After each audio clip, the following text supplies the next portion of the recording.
Hi കൂട്ടുകാരെ, നമസ്കാരം. ഇന്ന് ഞാൻ ഉണ്ടാക്കിയ റെസിപ്പി ഒരു മത്തങ്ങ തീയലാണ്. ഈ തീയലിൻ്റെ കൂടെ മുരിങ്ങയ്ക്കയും ചേർത്തിട്ടുള്ളതാണ് ഇതിൻ്റെ ഒരു പ്രത്യേകത.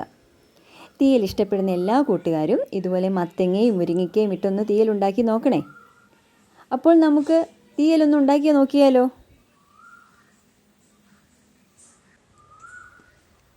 കൂട്ടുകാരെ, ഞാൻ മത്തങ്ങ തീയൽ ഉണ്ടാക്കാൻ വേണ്ടി ഒരു മത്തങ്ങ എടുത്തിട്ടുണ്ട്. ഇതിൻ്റെ ഒരു 1/4 ഭാഗമേ എടുക്കുന്നുള്ളേ. പിന്നെ ഒരു 3 മുരിങ്ങയ്ക്ക, ഒരു സവാള, കുറച്ച് ചെറിയുള്ളി. ഇതിപ്പോൾ ഞാനൊന്ന് കഴുകി എല്ലാം അരിഞ്ഞു വെക്കട്ടെ.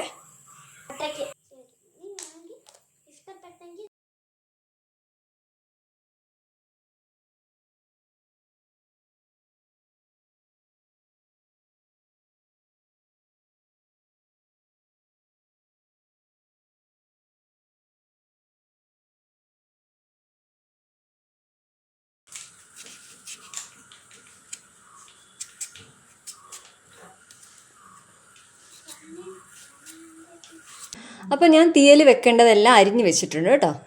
മത്തങ്ങ, 2 പച്ചമുളക് കീറിയിട്ടിട്ടുണ്ട്, പിന്നെ മുരിങ്ങയ്ക്ക മുറിച്ചിട്ടിട്ടുണ്ട്, ചെറിയുള്ളിയും സവാളയും ചെറുതായിട്ട് അരിഞ്ഞിട്ടിട്ടുണ്ട് കേട്ടോ. പിന്നെ നമുക്ക് വേണ്ടത്, ഞാനിപ്പോൾ ഒരു നെല്ലിക്ക വലുപ്പത്തിൽ പുളി വെള്ളത്തിലിട്ട് വെച്ചിട്ടുണ്ട്, വാളംപുളി. അപ്പോൾ ആദ്യം ഞാൻ ചെയ്യുന്നത് തേങ്ങ വറുത്തരയ്ക്കാൻ പോവാണ്.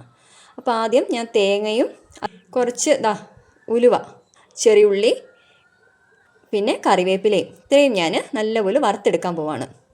വറുത്ത് തീ ഓഫ് ചെയ്തിട്ടാണ് പിന്നെ മുളക് പൊടിയും മല്ലിപ്പൊടിയും ചേർക്കുന്നത്. അപ്പോൾ ഞാൻ ആദ്യം തേങ്ങ വറുക്കട്ടെ. തേങ്ങയുടെ കൂടെ ഇത്രയുമാണ്, ഒരു 1/4 സ്പൂൺ പോലും വേണ്ട ഉലുവ കേട്ടോ. അപ്പം ഞാനൊരു പാൻ ചൂടാക്കാൻ വെച്ചിട്ടുണ്ട്. പാൻ ചൂടായി വരുമ്പോഴത്തേക്ക് ഈ തേങ്ങ, ഉലുവ, ചെറിയുള്ളി, കറിവേപ്പില ഇതെല്ലാം കൂടെ അങ്ങ് ഇട്ട് കൊടുക്കുവാണേ.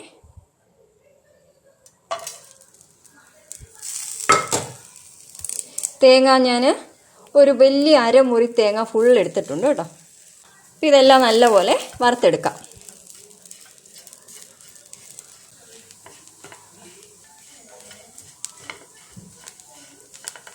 തേങ്ങ നല്ല പരുവമായി നല്ലപോലെ മൂത്തിട്ടുണ്ട്. നമുക്ക് തീ അങ്ങ് ഓഫ് ചെയ്യാം.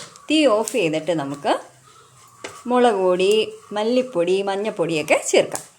അപ്പം ഞാൻ ആദ്യം ചേർക്കുന്നത് 1 സ്പൂൺ മുളക് പൊടിയാണേ, 1 സ്പൂൺ മല്ലിപ്പൊടി, 1/4 സ്പൂണാണ് മഞ്ഞൾപ്പൊടി ചേർത്തേക്കുന്നത്. നല്ലതായിട്ട് ഇളക്കി കൊടുക്കണേ. ആ തേങ്ങയുടെ ചൂടിൽ തന്നെ ആ പൊടികളെല്ലാം അങ്ങ് മൂത്തോളും. ഇനി നമുക്കിത് ആറാൻ വേണ്ടി വെക്കാം. അപ്പോൾ തേങ്ങ ആറുന്ന സമയം കൊണ്ട് നമുക്കൊരു ചീനച്ചട്ടി ചൂടാക്കാം. ചീനച്ചട്ടി ചൂടാക്കിയിട്ട് നമുക്ക് ഉള്ളി, മത്തങ്ങ ഇതെല്ലാം ഒന്ന് വഴറ്റിയെടുക്കാം ആദ്യം. അപ്പോൾ ചീനച്ചട്ടി നല്ലപോലെ ചൂടായിട്ടുണ്ട്. നമുക്ക് ഇച്ചിരി എണ്ണ ഒഴിച്ചു കൊടുക്കാം. ഒരു 1 സ്പൂൺ എണ്ണ ഒഴിച്ചു കൊടുക്കുന്നുള്ളൂ. എണ്ണ നന്നായി ചൂടായിട്ടുണ്ട്. ഈ സമയത്ത് നമുക്ക് ചെറിയുള്ളിയും സവാളയും അരിഞ്ഞത് ഇട്ട് കൊടുക്കാം. ഒരു 1/4 സ്പൂൺ ഉപ്പ് ചേർത്തിട്ടുണ്ട്. നല്ലപോലെ ഇളക്കി കൊടുക്കണം.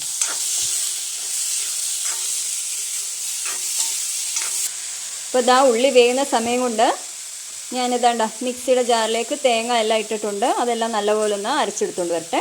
തേങ്ങ ഞാൻ നല്ലപോലെ അരച്ചെടുത്തിട്ടുണ്ട്. വെള്ളം ചേർക്കാതാണ് അരച്ചേക്കുന്നത് കേട്ടോ. കണ്ടോ, മാറ്റി വെക്കാം. നമ്മുടെ ഉള്ളിയൊക്കെ നല്ലപോലെ വെന്തിട്ടുണ്ട്, നല്ലപോലെ മൂത്ത് വന്നിട്ടുണ്ട്. ഈ സമയത്ത് അരിഞ്ഞു വെച്ചേക്കുന്ന പച്ചമുളക്, മത്തങ്ങ, മുരിങ്ങയ്ക്ക എല്ലാം കൂടെ ഇട്ട് കൊടുക്കാം. നല്ലതായിട്ട് ഇളക്കി കൊടുക്കുക.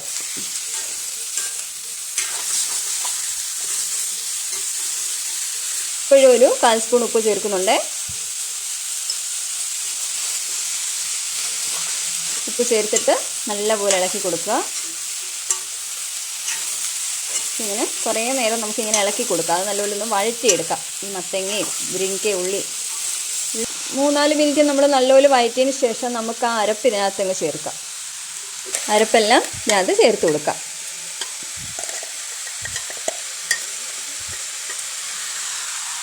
ആ ജാറ് കഴുകിയ വെള്ളവും കൂടെ ഞാൻ ഒഴിച്ചു കൊടുക്കുവാണേ.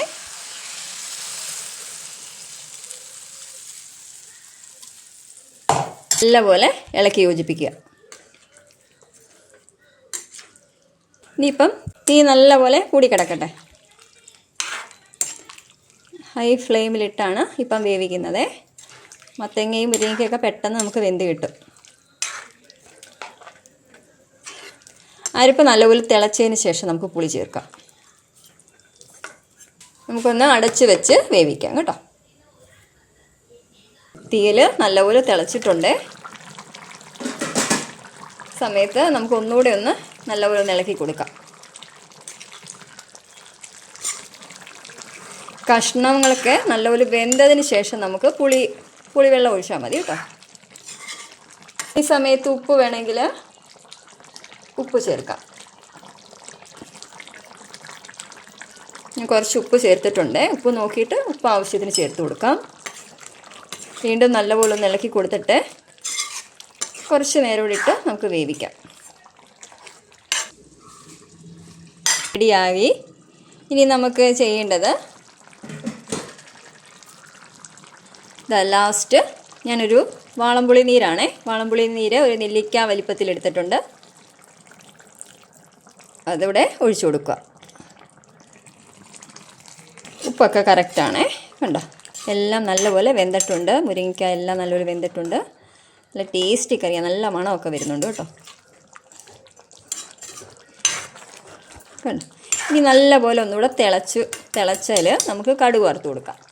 ഇപ്പം നല്ലപോലെ ഒന്ന് തിളയ്ക്കട്ടെ. അടച്ചൊന്നും വെക്കണ്ട. നല്ലപോലെ ഒന്ന് തിളയ്ക്കട്ടെ. നമുക്ക് അടുത്തത് നമ്മുടെ തീയലിനകത്ത് കടുക് വറുത്ത് താളിക്കാം. അതിനുവേണ്ടി ഞാനൊരു കുഞ്ഞ് ചീനച്ചട്ടി വെച്ചിട്ടുണ്ട്. ചീനച്ചട്ടി ഒന്ന് ചൂടായി വരുമ്പോഴത്തേക്ക് നമുക്ക് വെളിച്ചെണ്ണ ഒഴിച്ചു കൊടുക്കാം. എണ്ണ നന്നായി ചൂടായിട്ടുണ്ട്. ഈ സമയത്ത് നമുക്ക് കടുക് ഇട്ട് കൊടുക്കാം. ഇവിടെ ചെറിയുള്ളി അരിഞ്ഞ് വെച്ചിട്ടുണ്ട്. ചെറിയുള്ളി ഇട്ട് കൊടുക്കാം.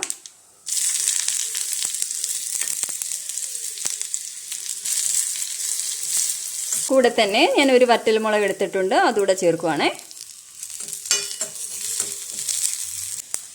വറ്റൽമുളക് പോലെ മൂത്ത് വന്നിട്ടുണ്ട്. നമുക്ക് തീ അങ്ങ് ഓഫ് ചെയ്തേക്കാം.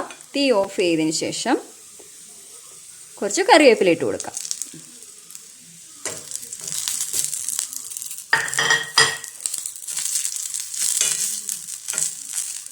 നമ്മുടെ തീയലിനകത്ത് ചേർത്ത് കൊടുക്കാവേ. നമുക്ക് കടുക് വറുത്തെല്ലാം കൂടെ തീയലിനകത്ത് ചേർത്ത് കൊടുക്കാം.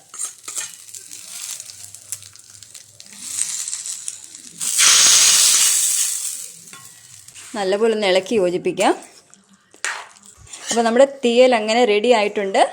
എല്ലാവരും ഉണ്ടാക്കി നോക്കണം. നല്ല ടേസ്റ്റി ആയിട്ടുള്ളൊരു തീയലാണ്. കണ്ടോ. നമുക്ക് അടുത്ത ദിവസം വീണ്ടും പുതിയൊരു റെസിപ്പിയുമായിട്ട് കാണാം. അപ്പം ഓക്കെ, ബൈ, താങ്ക് യു.